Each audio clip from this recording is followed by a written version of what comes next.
Semua sudah terjadi, sementara penekanan dan pembicaraan. Terima kasih banyak semua.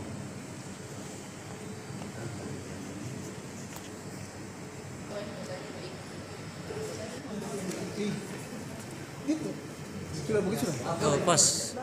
Pemantauan bisa diceritakan ceritanya seperti apa sampai langkah-langkah yang dilakukan untuk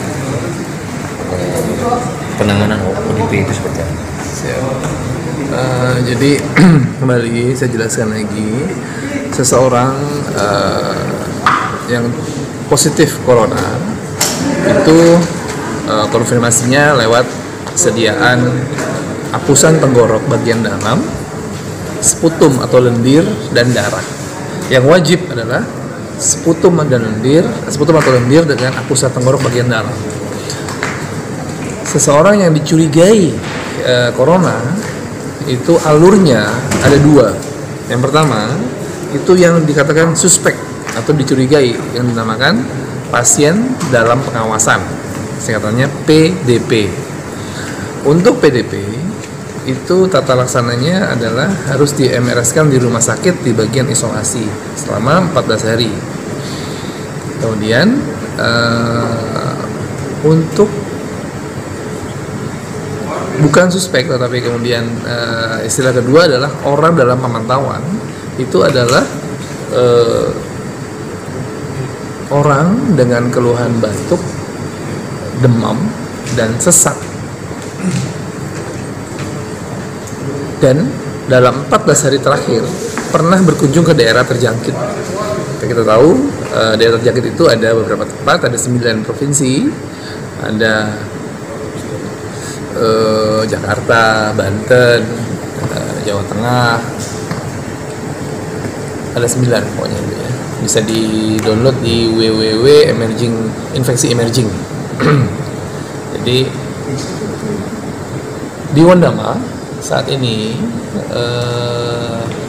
sempat beredar, ini tolong juga disampaikan di media ya, sempat beredar di grup. Itu saya yang menyampaikan di grup WA rumah sakit, tapi ada beberapa orang yang tidak bertanggung jawab itu screenshot kemudian disebarkan di masyarakat luas tentang temuan 3 orang ODP, orang dalam pemantauan.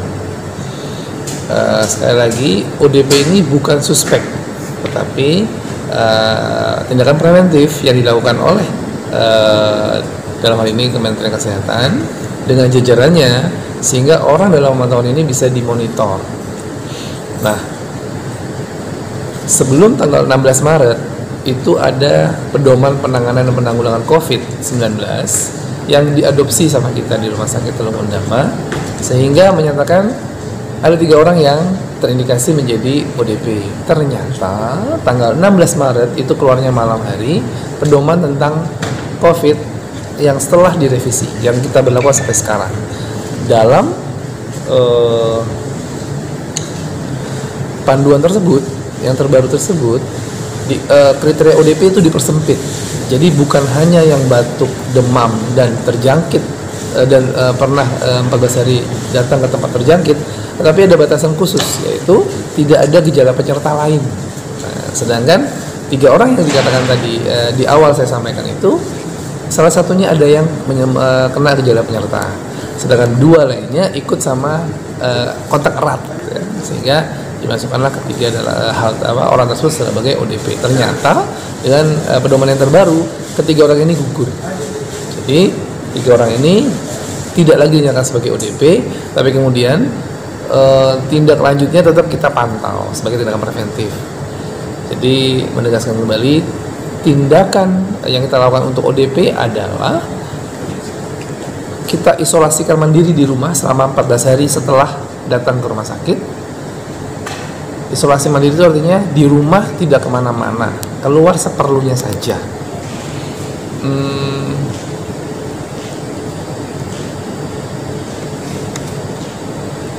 ternyata setelah 3 orang tadi kita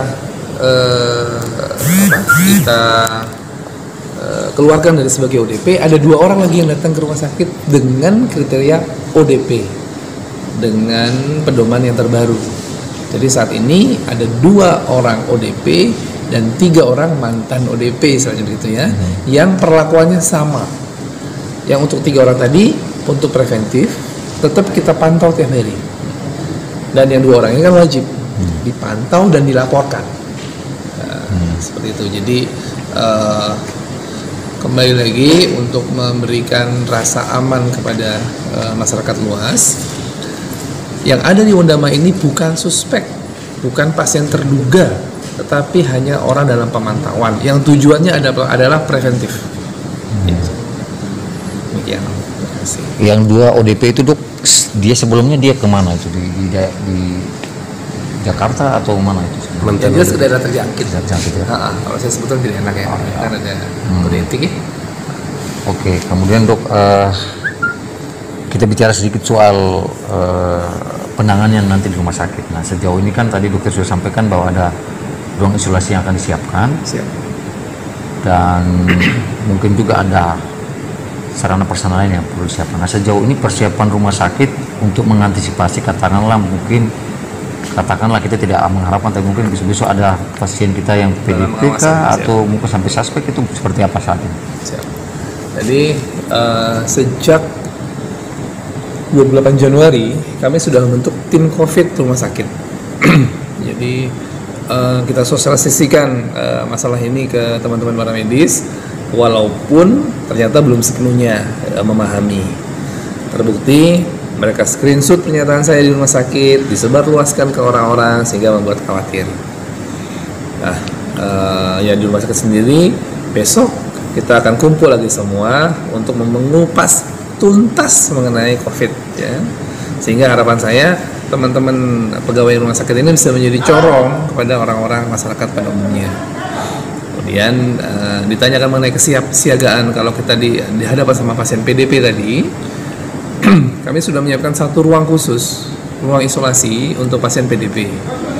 Tapi seperti tadi saya sampaikan di forum, ruangan itu tidak kita kosongkan sama sekali, tapi kita cadangkan. Artinya kalau ada pasien yang kita mau masukkan di situ, ya masuk. Gitu. Karena itu isolasi di rumah sakit itu ada 2, satu untuk airborne disease, untuk yang penularannya lewat udara, sama yang immunocompromised. Itu pasien-pasien yang HIV. Saat ini dengan adanya temuan ODP di Wondama, kami mengambil langkah tidak kita cadangkan, tapi memang kita kosongkan. Ya, kita kosongkan ruang isolasi yang ada WC-nya. Kita punya 3 ruangan isolasi yang ada WC-nya. Tetapi sekali lagi saya sampaikan itu masih sub standar ya. Harapannya baik lewat pemerintah daerah dan pemerintah pusat, karena di anggaran dana alokasi khusus 2020 itu ada renovasi ruangan di rumah sakit. Salah satunya adalah merenovasi bagian isolasi tadi, sehingga seyogianya ruangan isolasi yang standar itu adalah ruangan di mana seluruh udara yang keluar dari si pasien itu akan disedot dan dibuang di udara bebas di atas dalam proses kondensasi sehingga kuman-kumannya mati, seperti itu ya. Nah, saat ini kita belum seperti itu. Nah, harapannya dengan adanya kejadian ini mudah-mudahan proses renovasi itu dipercepat. Kemudian mengenai alat perlindungan diri yang kadang-kadang menjadi momok ya, karena kalau lihat di TV-TV itu kan APD itu lengkap ya, macam manusia planet ya. Harusnya tidak seperti itu ya. Ada standar-standarnya. Yang jelas kita harus pakai masker, kita harus pakai handscoon, kecuali kalau resiko muntahan ya, kita kembali harus pakai helmet, harus pakai Google, harus pakai baju, harus pakai apron. Tetapi kalau tidak ada risiko muncrat, ya cukup dengan masker biasa ya. itu yang kadang-kadang membuat orang menjadi resah ya, terutama teman-teman petugas medis ini. Nah, tetapi alat pelindungan diri yang standar ya memang sudah dijatahkan oleh provinsi. Kebetulan tadi saya kirim dengan kapal ekspres, kita sudah dikirim yang lengkap atas bawah 5, yang cuma apron dan baju 10 ya. Jadi untuk penanganan pasien PDP, alat pelindungan dirinya kita sudah ada, walaupun tadi terbatas. Provinsi menjanjikan kalau kurang silakan minta lagi, dokter. Jadi alat pelindungan diri, kemudian ruangan dan tenaga seperti yang Bapak Ibu wartawan dengar, kita semua diliburkan dalam tanda kutip work from home ya, kerja di rumah, sehingga kecuali salah satunya rumah sakit, puskesmas. Nah, menjadi pertanyaan kan teman-teman rumah sakit, kok yang lain kok bisa di rumah ya, sehingga dijanjikan oleh tim, saya diminta membuat susunan ya sebutlah di jadwal jaga, sehingga itu bisa dilemburkan istilahnya. Terima kasih. Kalau khusus untuk alat pendeteksi katakanlah semacam thermal scan kah atau apa gitu di rumah sakit kita sudah punya atau bagaimana? Begini, thermal scan sejak boomingnya kasus COVID, dari Jumat lalu saya ke Jakarta, kegiatan yang ternyata juga dibubarkan karena tidak jadi, dimodifikasi menjadi kegiatan webinar. Itu saya cari di Jakarta tidak ada memang. Ya. Nah, ini sementara kita tolong rekanan untuk mencari di Singapura. Tapi katanya belum bisa sekarang, masih kurang lebih 14 hari atau sejak kapan baru kita bisa pesan dari Singapura. Saat ini tadi di pertemuan karantina dapat 1 dari organisasi vertikalnya. Rumah sakit sekarang bisa pinjam ya, kita pinjam dari, kebetulan ada pasien yang sempat saya berikan, kita pinjam. Jadi di rumah sakit sementara 1 yang pemakaiannya, pemantauannya itu adalah pertama di loket. Semua yang kalau lihat alur di rumah sakit itu seperti yang sosialisasi COVID yang sebelumnya ini, semua pasien yang punya gejala batuk, panas, demam itu langsung tersalin di loket ya. Begitu ada, langsung loket kasih masker biasa.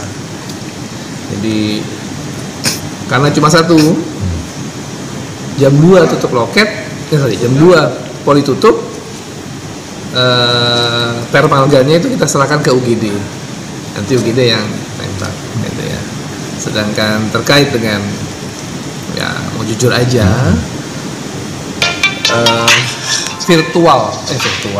virus transport media atau VTM itu menjadi momok di Papua Barat ya.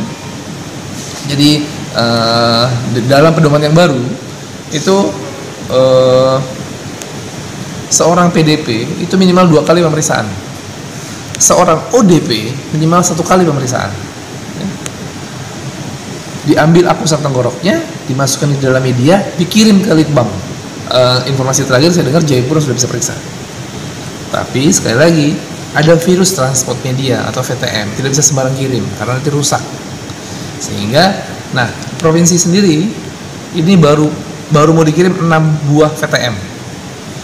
Sedangkan secara provinsi kalau belum berubah, kemarin itu ada 1 PDP itu butuh 2 VTM, ada 37 ODP termasuk 2 dari Undama yang butuh 1 VTM, totalnya 39. Ini baru mau datang 6. Jadi untuk VTM memang terbatas. Artinya kita untuk tahu pasti, diagnosis pasti kamu COVID masih susah, masih sulit ya. Yang kita lakukan adalah sekarang ya preventif. Kalau ada yang kita curigai COVID sebagai ODP, MRS isolasi di rumah mandiri. Kalau kita curiga PDP, kita isolasikan di rumah sakit 14 hari. Sampelnya kita kirim menunggu kabar dari provinsi. Seperti itu. Dok, sedikit dok, yang 2 tadi itu masih punya hubungan keluarga atau beda-beda? Yang 2 ODP? Hubungan keluarga. Hubungan keluarga. Hubungan keluarga.